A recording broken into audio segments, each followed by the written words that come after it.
I never thought a single moment could tilt the axis of my entire life. But I remember the exact second it happened. It was a warm autumn afternoon in Oregon. Leaves tumbling down my driveway like they were running from something, and 43-year-old single mother Sarah Bennett, was simply trying to gather their manes of a life that had felt painfully predictable. But then Claire Turner, my son's friend's mom, stepped out of her silver SUV with a smile that at me like sunlight after weeks off rain. She brushed her hair behind her ear and looked at me in a way no one had in years. Like I was seen, truly seen. And in that small, disarming moment, something deep in me shifted quietly but completely. If you believe in kindness, second chances, and the beauty of unexpected connections, make sure you like, comment, share, and subscribe. It truly helps more people find these emotional stories. For most of my adult life, I had lived inside the safe, familiar outlines of being Sarah. The mom, Sarah, the dependable office worker. Sarah, who never made waves, after my divorce 5 years earlier. My world had shrunk into a predictable routine. Work, home, cooking, laundry, sleep, repeat. My son Noah, 12 years old and endlessly curious, was the only bright adventure in my days. The rest offit, quiet, flat, almost airless. It wasn't unhappy. Not exactly. I was simply existing, breathing in, breathing out, waiting for something I didn't even know I was waiting for. Then came Thursday. Noah announced that his new friend Ethan was coming over after school to work on a history project. A simple enough arrangement. Kids did school work together all the time. But when Claire knocked on my door later that day, I opened it expecting a rushed hello, maybe a polite smile. Instead, I found a woman whose presence shifted the air around us. She looked to be about my age, maybe a little younger, tall with chestnut brown hair that curled slightly at the ends. She wore a navy sweater that brought out her warm hazel eyes. When she smiled, something inside mine reveled like an old ribbon loosening. From the very beginning, she wasn't shy about being warm, about being friendly, about being present in a way people rarely were. She complimented my birch plants, asked how my week had been, laughed softly at something small I said. And then as she turned to leave, she touched my hand lightly, just a brush of fingers, and said, "Sarah, it's really nice meeting you. I hope this won't be the last time." The moment she drove away, I stood frozen on my porch, wondering why I felt like someone had cracked open a window in a house that had been sealed shut for years. Over the next few weeks, Claire became a frequent visitor. She'd drop Ethan off with a smile that always seemed mean specifically for me. She'd stay for a few minutes that became 10, then 20. Then, sometimes a half hour before she'd law and say she really should go, she'd ask about my day. About my favorite books, about the little things that made up the fabric of my life. And sometimes, more often than I wanted to admit, her eyes lingered on me with something soft, something curious, something interested. I didn't know what to do with that fluttering feeling in my stomach every time she walked through my door. I told myself it was admiration, gratitude, friendship. But the truth was more complicated, tangled with emotions I hadn't let myself feel or name. One Friday evening, as the boys worked on their project upstairs, Claire stood in me kitchen leaning against the counter. She watched me stir pasta on the stove, the fading sunlight painting her face with gold. She teased me gently about being the most organized mom she'd ever met, and then for a brief moment reached out and tucked a loose strand of hair behind my ear. That simple gesture nearly stole the breath from my lungs. I went to bed that night with a heart full of confusion. I had never been attracted to a woman before. Never entertained the idea. Never looked at my life through that lens. I was a mother, a Christian, a woman who had lived within simple, clear lines. But something in me was shifting, subtle, yet undeniable.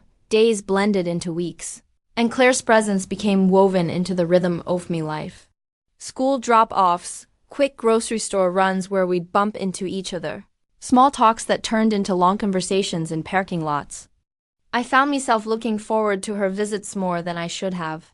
Her voice calmed me. Her laughter warmed me. Her kindness made me feel like I was blooming internally, petal by petal. But with feelings came fear. What would people think? What would Noah think? What did I think? Every night I lay awake staring at the ceiling, feeling terrified of the truth that was slowly unfolding inside me. This wasn't just friendship. This wasn't just admiration. Claire made my heart move. Alive, awake, hopeful in ways I hadn't felt since I was young. But it felt like forbidden territory. Unfamiliar ground with no map, no certainty. One evening, rain poured heavily outside as Claire came to pick up Ethan.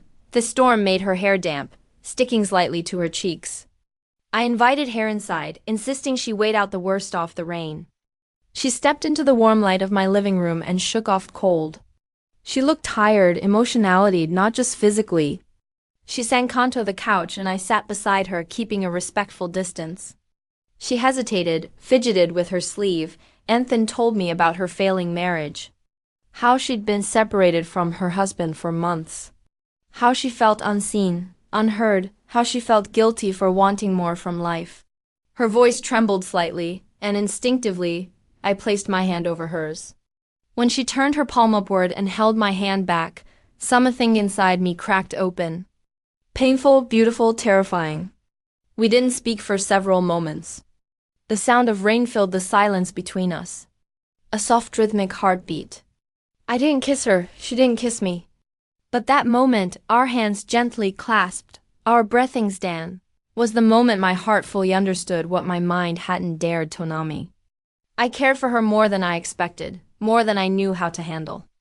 Over the next few days, I wrestled with my emotions. I questioned myself, judged myself, feared judgment from others. But every time Claire smiled at me, every time her small acts of kindness found their way into my day, a text asking if I'd eaten lunch, a hand-picked bouquet she left on my porch. I felt like life was finally inviting me to step out of survival mode and into something real, something bright. And yet, I kept pushing my feelings aside, refusing to acknowledge their truth. Old fears clung to me like shadows. Everything shifted on a quiet Saturday morning. Noah and Ethan chased each other across the backyard, while Claire and I sat together on a soft blanket stretched over the grass. Our hands curled around cups of warm tea. The sunlight spilled gently across the lawn, catching tiny drifting specks in the air until they almost looked like floating sparks. Claire laughed at something I'd said, her smile bright and unguarded then. Just as suddenly, her laughter faded. Her expression changed, softening in a way that made my breath pause. Her tone lowered, almost hesitant, as she admitted that she found more comfort in my presence than she ever anticipated, how being near me made her feel steady. Understood, seen. My pulse thudded, but no words escaped me. Fear pressed against my ribs, caging in everything I wanted to say. She watched me closely, her brows lifting in concern before she whispered, "If I'm getting this wrong, tell me. I don't want to make you uneasy." I turned my attention anywhere but toward her, toward the fence, toward the sky, anywhere safer than the honesty waiting in her eyes. My chest tightened, as if something inside me were begging to break free. I longed to be courageous, to speak the truth buried beneath years of emotional quiet. But the walls I'd built for so long held firm. And then Noah's laughter burst through the yard, bright, carefree, echoing like a reminder that life didn't wait for certainty. It moved forward, shifting and evolving whether we were ready or not. When I finally looked back at Claire, she was still watching me with a mixture of patience, warmth, and a hope so gentle it nearly unraveled me. In that moment, something inside finally loosened. Courage, small and trembling, rose to the surface. I told her quietly, barely above a breath, that I didn't fully understand what I was feeling. That the intensity of it scared me because it felt real, deep, and utterly unexpected. Claire didn't recoil. She simply reached out and wrapped her fingers around mine, grounding me. She told me that confusion didn't make my feelings any less valid, that life often offered us gifts wrapped in strange, unfamiliar forms, and it was okay to grow in directions we never imagined. For the first time in years, I felt a subtle peace settle over me. From that day forward, our bond began to deepen, not rushed, not forced, but slow and natural, like the quiet unfolding of morning light. We talked with more honesty. We supported each other without hesitation. We learned to navigate emotion without shame, without fear of missteps. And in the process, I uncovered pieces of myself I hadn't known existed: courage, tenderness, hope, and strength, shaped in ways I'd never recognized. Claire became someone profoundly important to me. Someone whose presence made me feel steady and alive again. I used to joke that my lesbian era didn't begin with labels or declarations, it began with kindness. With a connection that surprised me, with someone who managed to see the parts of me I'd long assumed were invisible. It wasn't about changing who I was. It was about letting my heart grow wider. Life didn't magically turn simple. There were murmurs, lingering stares, moments where doubt crept in.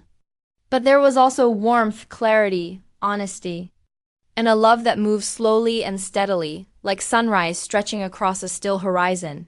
Most importantly, Noah accepted it with a simplicity only children possess. He just smiled and said, "Mom, you seem happy." And somehow, that single sentence was enough. If this story warmed your heart, please remember to like, comment, share, and subscribe. Your support helps these emotional journeys reach others who might need them. And tell me in the comments, have you ever stumbled into a connection that changed the direction of your life? In the end, it wasn't about labels or fear. It was about the bravery to listen to the quiet truth inside me and allow myself to love and be loved in a new, beautiful way. Through Claire, I learned that life gives us chapters we never meant to write. Yet those chapters often become the ones that shape us most deeply. And when I look back now, standing in the gentle glow of a life I never expected to live, I'm grateful for that single moment on my porch when a woman with a soft smile made me feel truly seen for the first time. Thank you for watching. Stay gentle, stay open, and let love surprise you.